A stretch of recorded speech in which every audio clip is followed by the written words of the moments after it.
ಮಸಾಲ್ ಪುರಿ ಯಾರಿಗಿಷ್ಟ ಇರಲ್ಲ ಹೇಳಿ. ಮಸಾಲ್ ಪುರಿ ಅಂದ ತಕ್ಷಣ ಬಾಯಲ್ಲಿ ನೀರ್ ಬರುತ್ತೆ. ಅಂತಹ ಮಸಾಲ್ ಪುರಿಯನ್ನ ಸುಲಭವಾಗಿ ಮನೆಯಲ್ಲಿಯೇ ಮಾಡ್ಕೊಳ್ಬಹುದು. ಇಲ್ಲಿ ಮಸಾಲೆ ಪದಾರ್ಥವನ್ನ ಹುರಿಯೋ ಅಗತ್ಯವಿಲ್ಲ. ಹಾಗಿದ್ರೆ ಸುಲಭವಾಗಿ ಮಸಾಲ್ ಪುರಿಯನ್ನ ಹೇಗ್ ಮಾಡೋದು ಅಂತ ನೋಡೋಣ. ನಮಸ್ತೆ, ನಾನು ನಿಮ್ಮ ರಶ್ಮಿ. ಐತಾಳ್ ನಳಪಾಕಕ್ಕೆ ನಿಮಗೆಲ್ಲರಿಗೂ ಸ್ವಾಗತ. ಈಗ ಮಸಾಲೆಯನ್ನ ಮಾಡ್ಕೊಳ್ಳೋಣ. ಮಿಕ್ಸಿ ಜಾರ್ಗೆ 2 ಹಿಡಿ ಕೊತ್ತಂಬರಿ ಸೊಪ್ಪು, 1 ಹಿಡಿ ಪುದೀನ, ಖಾರಕ್ಕನುಗುಣವಾಗಿ 3 ಹಸಿಮೆಣಸು, 1 ಗಡ್ಡೆ ಸಿಪ್ಪೆ ತೆಗೆದ ಬೆಳ್ಳುಳ್ಳಿ, 2 ಟೇಬಲ್ ಸ್ಪೂನ್ ಹುರ್ಗಡ್ಲೆ, 2 ಟೇಬಲ್ ಸ್ಪೂನ್ ಜೀರಿಗೆ, 1 ಟೀ ಸ್ಪೂನ್ ಸೋಂಪು, 2 ಇಂಚು ಚಕ್ಕೆ, 8 ಲವಂಗ, ಸ್ವಲ್ಪ ಕಲ್ಲು ಹೂವು, 5 ಕಾಳ್ಮೆಣಸು, 1 ಮರಾಠ್ ಮೊಗ್ಗು, 1.5 ಟೇಬಲ್ ಸ್ಪೂನ್ ಬೇಯಿಸಿದ ಬಟಾಣಿ, ಅರ್ಧ ಕಪ್ ನೀರನ್ನ ಸೇರಿಸಿ ನುಣ್ಣಗೆ ರುಬ್ಬಿಕೊಳ್ಬೇಕು. ಇಲ್ಲಿ ಬೇಯಿಸಿದ ಬಟಾಣಿ ಹಾಗೂ ಹುರ್ಗಡ್ಲೆಯನ್ನ ಹಾಕೋದ್ರಿಂದ ಗ್ರೇವಿ ದಪ್ಪ ಬರುತ್ತೆ.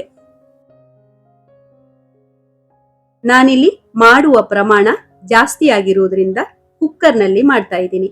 ಕುಕ್ಕರ್ಗೆ 1 ಟೇಬಲ್ ಸ್ಪೂನ್ ಎಣ್ಣೆಯನ್ನ ಹಾಕಿ ರುಬ್ಬಿದ ಮಸಾಲೆ ಹಾಗೂ ಮಿಕ್ಸಿಗೆ ಸ್ವಲ್ಪ ನೀರನ್ನ ಸೇರಿಸಿ ಅದನ್ನು ಕೂಡ ಇದಕ್ಕೆ ಸೇರಿಸಿ ಮಸಾಲೆಯ ಹಸಿ ವಾಸನೆ ಹೋಗಿ ಪರಿಮಳ ಬರುವ ತನಕ ಫ್ರೈ ಮಾಡ್ಕೊಳ್ಬೇಕು. ಇಲ್ಲಿ 3/4 ಕಪ್ ನೆನೆಸಿದ ಬಟಾಣಿ ಹಾಗೂ 2 ಮಧ್ಯಮ ಗಾತ್ರದ ಆಲೂಗಡ್ಡೆಯನ್ನ 4 ರಿಂದ 5 ವಿಸಿಲ್ ಕೂಗಿಸಿ ಬೇಯಿಸಿ ಇಟ್ಕೊಂಡಿದ್ದೀನಿ. ಈ ಬಟಾಣಿಯನ್ನ ಸ್ವಲ್ಪ ಸ್ಮ್ಯಾಶ್ ಮಾಡಿ ಇದಕ್ಕೆ ಸೇರಿಸಿ. ಆಲೂಗಡ್ಡೆಯನ್ನು ಕೂಡ ಪುಡಿ ಮಾಡಿ ಇದಕ್ಕೆ ಸೇರಿಸಿ. 1/4 ಟೀ ಸ್ಪೂನ್ ಅರಿಶಿನ, 1/4 ಟೀ ಸ್ಪೂನ್ ಉಪ್ಪು, 1.5 ಕಪ್ ನೀರನ್ನ ಹಾಕಿ ಒಮ್ಮೆ ಮುಗುಚಿ 5 ರಿಂದ 7 ನಿಮಿಷ ಕುದಿ ಬರಿಸಿ.